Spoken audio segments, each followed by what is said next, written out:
Hello મિત્રો, તો આજે આપણે બનાવશું તવા વેજ પુલાવ. ચાલો પહેલા આપણે તેલ લઈ લઈએ.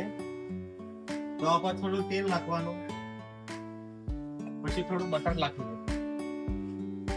થોડું બટર નાખ્યું પછી આપણે એમાં જીરું નાખશું. જીરુંને થોડું ફ્રાય થવા દો. પછી આમાં આપણે વટાણા નાખશું. વટાણા નાખીને પછી બટાકા નાખશું. પછી આમાં કાંદા નાખશું ને શિમલા નાખશું. આ થોડું ગાજર ને કોબી નાનું કટિંગ કરવું એ બી નાખશું. થોડી વાર એને ફ્રાય થવા દેશું. પછી આમાં લીલા મરચા નાખશું. પછી ટામેટા નાખશું આમાં.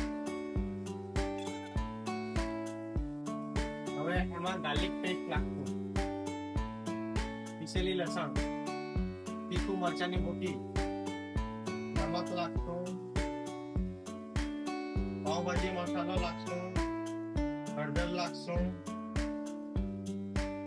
ધાણા જીરું પાવડર નાખશું અને કાશ્મીરી મરચું નાખશું. થોડી વાર એને ફ્રાય થવા દેશું. પછી આમાં રાઈસ નાખી દેશું અને લીલો દાણો નાખશું.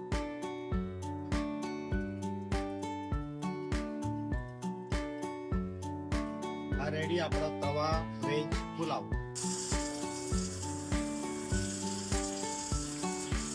મસ્ત ટેસ્ટ છે. ચાલો મળીએ બીજા વિડીયોમાં. આવે જ ન્યૂ વેરાયટી આવશે નેક્સ્ટ વિડીયોમાં. Bye bye.